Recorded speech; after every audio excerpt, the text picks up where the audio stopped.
এই যে সব এইসব নিয়ে কাজ করতে শুরু করেছিলাম। Welcome back to the channel, new blog আছে। সকালে ভালো আছে, আমিও খুব ভালো আছি। আর ওয়েদারটা এত সুন্দর, সিরিয়াস আগের দিন ভেবেছিলাম বৃষ্টি হবে, বৃষ্টি তো হয়নি। দেখতে পাচ্ছি বৃষ্টি বৃষ্টি হচ্ছে। ভেজা মাটি, হালকা গন্ধ, এগুলো তো আমাকে প্রচণ্ড টানে। সেই হিসাবে তো বিকালবেলা বাজারের দিকে বেরাবো একটু। নেক্সট ডে পূর্ণিমা আছে, একটু ঘরে পুজো দেবো ভালো করে, সুন্দর করে। তো তার জন্য বিকালবেলা বেরাবো, কিন্তু বৃষ্টি একভাবে হতে গেলে ওই বৃষ্টি মাথায় ছাতা নিয়ে আমাকে বেরাতে হবে।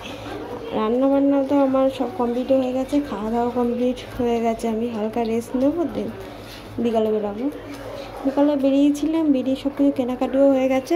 অ্যাকচুয়ালি বেরানোর সময় ভিডিও করতে পারিনি, তার কারণ প্রচণ্ড বৃষ্টি হচ্ছিলো। বৃষ্টির ছাতা মাথায় দিয়ে বেরিয়েছিলাম। এখন চুল ভিজে গেছে, শ্যাম্পুটাও তো আজকেই করেছি। চুলটা ভিজে গেছে, কী করবো? তো তাই চুলটা খুলে রেখেছি, জিনিসপত্র কিনে রেখে অলমোস্ট আমার গোছানো হয়ে গেছে। এই যে একটু রেস্ট নিয়েছিলাম, ভিজে ভিজে গেছে, ঠান্ডা ঠান্ডা লেগে যাবে তার জন্য।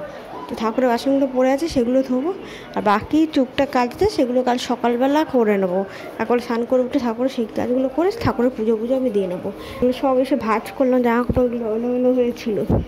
আর রাতে রান্নাবান্না বলতে রুটি করবো আর ভেন্ডি ভাজা করবো। আর কিছু আপাতত আমি করবো না এখন, আর কিছু করার নেই। কারণ এদিকে ভিডিও এডিট করা আছে, সেই সব করতে হবে, সেগুলো বাকি আছে। তো চলো সেসব করি। আমি ভিডিওটা এখানে শেষ করলাম। টাটা, নেক্সট ব্লগে ভালো থাকবো, সুস্থ থাকবো।